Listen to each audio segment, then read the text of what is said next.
തോൽവിക്ക് പിന്നാലെ പലയിടങ്ങളിലും വലിയ തർക്കങ്ങളാണ്. കായംകുളത്തെ തോൽവിക്ക് പിന്നാലെ സമൂഹ മാധ്യമങ്ങളിൽ LDF പ്രവർത്തകരുടെ പോര് നടക്കുകയാണ്. പ്രതിഭയുടെ തോൽവി കാത്തുവെച്ച പ്രതികാരം എന്നാണ് സമൂഹ മാധ്യമ കുറിപ്പുകൾ. സംസ്ഥാന കമ്മിറ്റി അംഗങ്ങൾ ഉൾപ്പെടെയുള്ള നേതാക്കളുടെ പേര് പറഞ്ഞ് സമൂഹ മാധ്യമങ്ങളുടെ വിമർശനം പാർട്ടി വോട്ടുകൾ ചോർന്നുവെന്ന് CPM ജില്ലാ സെക്രട്ടറി R നാസർ പറയുന്നു. കഴിഞ്ഞ കുറച്ച് നാളുകളായി കായംകുളത്തെ CPM-ൽ പ്രശ്നങ്ങളുണ്ട്. ചിലരെ പാർട്ടിയിൽ നിന്ന് പുറത്താക്കിയിരുന്നു. ചിലർ CPM-ൽ നിന്ന് പുറത്തുപോയി CPI-ൽ ചേരുകയും ചെയ്തിരുന്നു. അതിൻ്റെയൊക്കെ അന്നൊക്കെ തന്നെ ഇതുമായി ബന്ധപ്പെട്ട് ചർച്ചകൾ സമൂഹ മാധ്യമങ്ങളിൽ നടന്നിരുന്നു.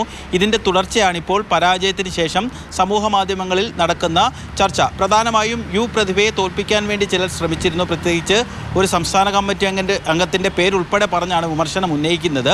പക്ഷേ CPM-ൻ്റെ നിലപാട് എന്ന് പറയുന്നത് മുൻപ് സംഘടനാ വിരുദ്ധ നടപടികളുടെ പേരിൽ പുറത്തുപോയ ആളുകളാണ് ഈ പ്രചാരണമെല്ലാം നടത്തുന്നത്. അതിനൊരു ഔദ്യോഗികമായ സ്വഭാവമില്ല എന്നുള്ളതാണ് പാർട്ടി ജില്ലാ നേതൃത്വത്തിൻ്റെ വിശദീകരണം.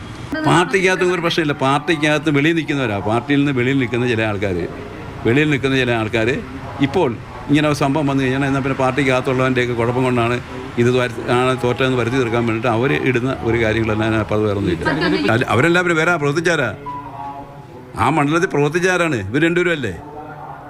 ആ പ്രവർത്തിച്ചവരെ തന്നെയാണ് പ്രവർത്തിച്ചില്ല എന്ന് പറഞ്ഞുകൊണ്ട് വിമർശിക്കുന്നത്. കായംകുളത്തെ മാത്രമല്ല, ആലപ്പുഴയിൽ പൊതുവെ പാർട്ടിക്കുണ്ടായ തോൽവികളെക്കുറിച്ച് വിശദമായി പരിശോധിക്കും എന്നുള്ളതാണ് ജില്ലാ സെക്രട്ടറി വ്യക്തമാക്കുന്നത്. മാത്രവുമല്ല, കായംകുളത്ത് പ്രതിഭ SNDP യോഗത്തിനെതിരെ ചില പരാമർശങ്ങൾ നടത്തിയിരുന്നു.